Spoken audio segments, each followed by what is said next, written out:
Gertrude McFuzz by Dr. Seuss. Narrated by John Lithgow.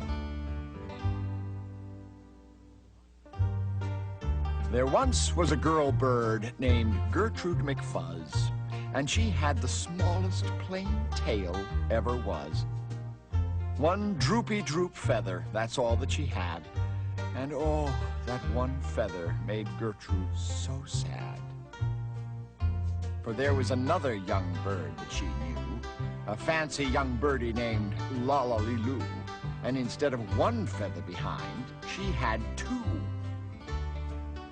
Poor Gertrude, whenever she happened to spy Miss Lollaliloo flying by in the sky, she got very jealous. She frowned and she pouted. Then one day she got awfully mad and she shouted, "This just isn't fair. I have one, she has two. I must have a tail just like Lollaliloo." So she flew to her uncle, a doctor named Dake, whose office was high in a tree by the lake, and she cried, "Uncle Doctor, oh please, do you know of some kind of a pill that will make my tail grow?" "Tut, tut," said the doctor, "such talk, how absurd.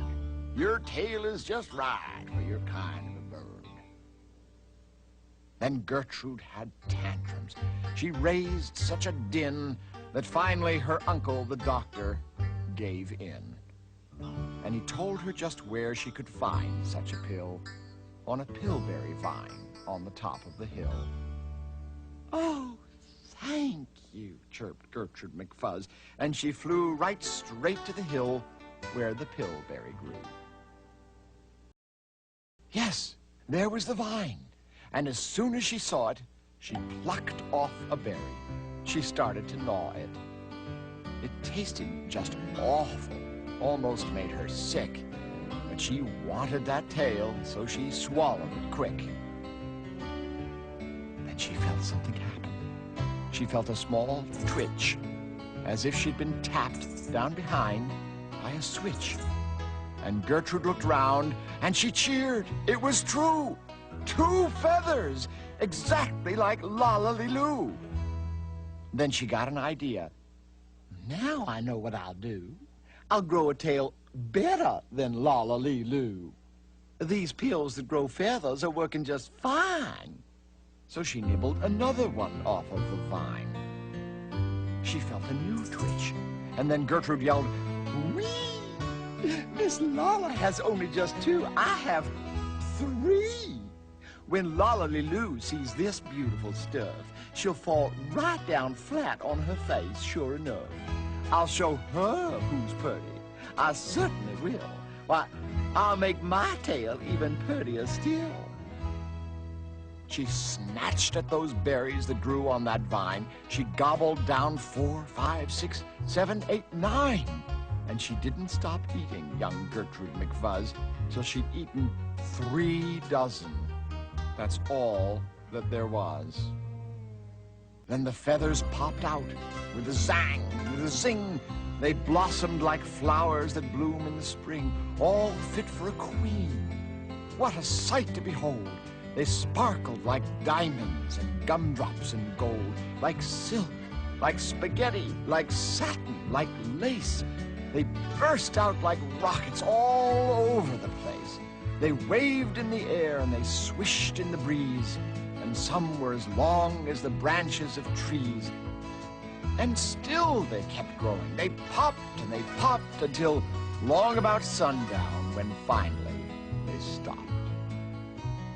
"And now," giggled Gertrude, "the next thing to do is to fly right straight home and show Lollaliloo. And when Lolla sees these, why, her face will get red, and she'll let out a scream, and she'll fall right down dead." Then she spread out her wings to take off from the ground. But with all of those feathers, she weighed 90 pounds. She yanked and she pulled and she let out a squawk, but that bird couldn't fly, couldn't run, couldn't walk. And all through that night, she was stuck on that hill.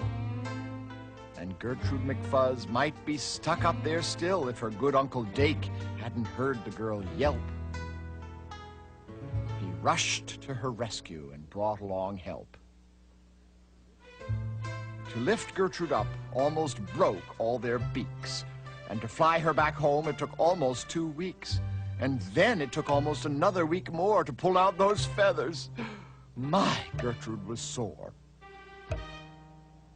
And finally, when all of the pulling was done, Gertrude behind her again had just one. That one little feather she had as a starter. But now that's enough. Because now she is smarter.